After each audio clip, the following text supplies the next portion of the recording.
tired of breathing in the same polluted air in your own home? Hi, I am Antonio, and today I will be giving you a house tour and showing you just how many things in your home are polluting your lungs and your health. Get ready for the sinister 6 of air pollutants in your home. Joining me now will be an environmentalist, a scientist, a smart man who will illuminate air pollutants within your home. Thanks, Antonio. What's up, brah? I'm an environmentalist, so basically, my name's Paul Clean Air, and I'm trying to clean the air. So we're gonna look at this first pollutant here, right? So the first pollutant we're gonna look at is this chimney here. I know, we all think it's fun and games with the chimney. I get it, it's fun. Roasting the marshmallows, I get it. I used to do it myself. And then I realized the pollutants that come from this. I understand this might be hard to take in, all right? But the incomplete combustion of wood at this fireplace can come back into here. Get what I'm saying, brah?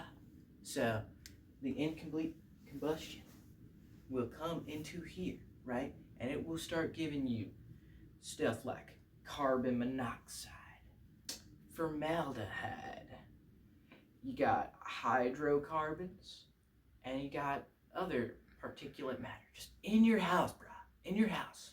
You don't want that, okay?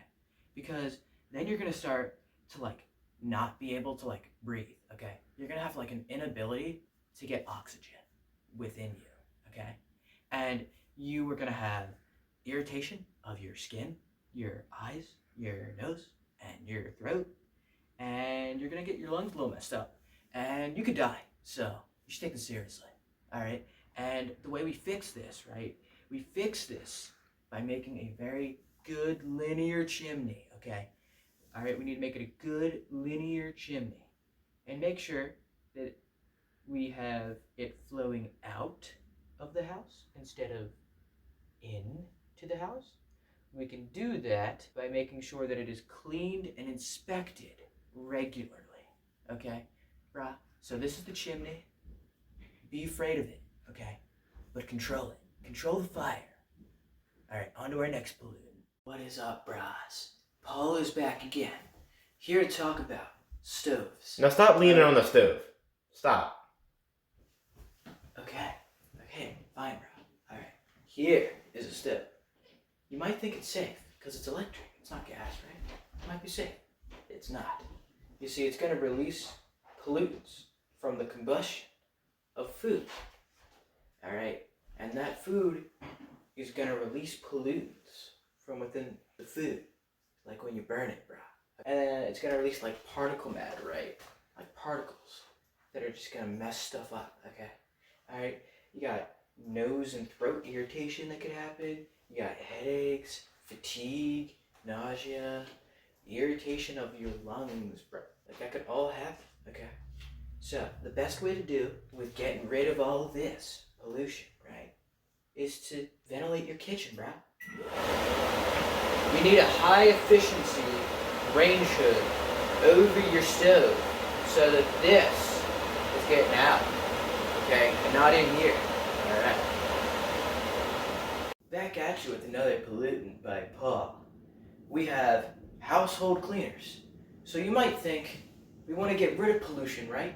So let's make everything smell nice. That'll make it not seem like polluted in our homes, right? Wrong. You are making it worse, okay? You see this? Bad. This? Bad. This? Bad. All bad. They're bad. They're bad. Did I tell you they're bad? They're bad. Okay, these are the bad guys. We don't want them. Okay, anyway, so they're household cleaners, all right? Aerosol sprays, and all of these can create VOCs.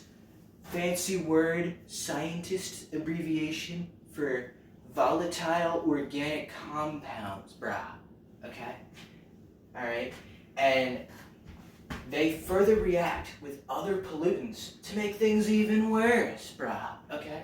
Alright, VOCs can react with ozone and make ultrafine particles and formaldehyde.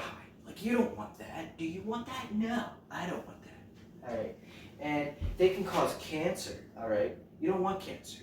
Irritate the eyes, nose, throat, and it aggravates asthma. You don't want any of that. You want to breathe A-okay. All right. All right, so how are we going to fix this?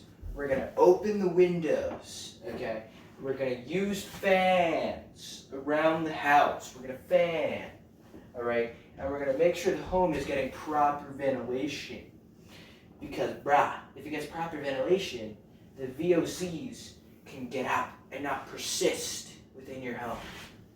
And that has been cleaning products. All right, brah. So we are now in the basement. See this here? That right there is the oil tank for a heater. You see, in this home, you need this oil tank here to heat the home. So what happens is that we're burning all this oil over here, right? And then that's making the house warm, okay? And then we have over here this heater. So this is gonna spread it around the house, right? All right, using these pipes and everything, okay? It's very complicated stuff here, I know. So basically, what the pollutants from this are, we're burning gas, oil. It's the same thing, we're burning oil, okay? So it can have pollutants in it, okay? It does have pollutants in it, all right? So basically, when we burn that in here, there's stuff in it, okay? There's stuff, pollutants, all right? And if there's little holes in here, carbon monoxide gas can seep through and kill you, okay? It can do a whole lot more than that. It can prevent you from getting oxygen. It can, lead to vomiting, impaired vision, coordination, and did I mention death? Yes, you will die. It is odorless. It is colorless.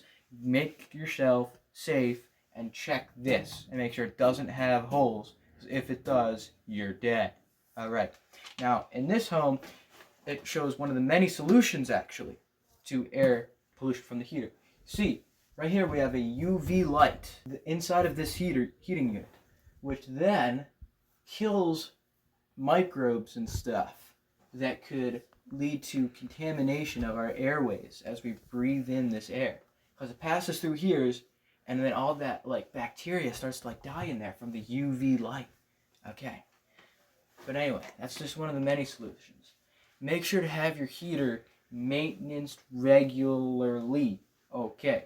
If there are any fears of carbon monoxide getting into your family, call somebody. Okay. We don't need you to die from this. Okay. And make sure that you have working carbon monoxide detectors, okay, in your home, and change the filter in here regularly, okay? This is not something to mess around with, okay? You need to make sure the filter in this is good and that all of this is working properly so you don't die. All right, so this right here is another source of air pollution. This is a dryer, okay? So, the way air pollution comes from this is fragrance products, okay? So fragrance products, like this, or like your Tide, or something like that. All right, you get fragrance stuff. That is going to lead to pollution, okay? And the specific type of pollutant is, again, VOCs, volatile organic compounds, okay? And then those stuff, again, are nothing to mess with, all right? Your eyes are going to get irritated. Your nose is going to get irritated. Your throat's going to get irritated. You're going to have headaches. You're going to lose coordination. You're going to get nauseated. And you have a possibility, the real possibility, of causing cancer. So the way you can fix this, right? Reduce your use of the dryer, all right? Don't use this as much, all right? Turn to hanging clothes, hanging them with hangers to dry. This always works, okay? This always still works. Hang your clothes to dry. And that way you can prevent the continued coming in of VOCs to your home, as you will instead turn to hang drying them. Here we have the Sump Pump, okay? So this is a hole in the ground where it's gonna make sure that water doesn't enter your home, okay? But you also see it's a hole in the ground, right? So what's gonna happen is that radon gas from the ground, right, is going to seep up through the cracks in this hole and enter the home. So, of course, the main pollutant from here is radon. Okay? It's a leading cause of lung cancer among non-smokers. So, if you don't smoke, this is the most likely thing to give you lung cancer. Okay? And overexposure is characterized by coughing, shortness of breath, wheezing, coughing up blood, and could lead to deadly lung cancer. So, have your sump pump regularly cleaned and maintained to make sure dangerous levels of radon are being prevented. This right here is paint. Alright? Now, if it were leaded paint, it would be a source of pollution. Alright, now this is the bonus round. Alright? For older homes, you may have done leaded paint. This home in particular was a little old, so it might have been first done in leaded paint, but has since been painted over. So that lead is not that much of an issue. Now, this here is just regular old paint. But if it were leaded paint, it would get into the human body through inhalation of that lead. The main pollutants in this would be lead and VOCs. It could lead to weakness of kidney and brain damage because of it being a neurotoxin, as you know, heavy metal lead. It can cause damage to your brain and kidneys and nerves and blood cells. So not the best thing you want. So to make sure you don't have lead paint, especially in an older home, is to hire a contractor and sand down the walls and get rid of the leaded paint. Thank you, Paul. What an extraordinarily smart man. And we should all heed his words to make sure that where we spend 90% of our time is not killing us. And we must heed all of these words. So thank you for listening to the Sinister 6 of Air Pollutants.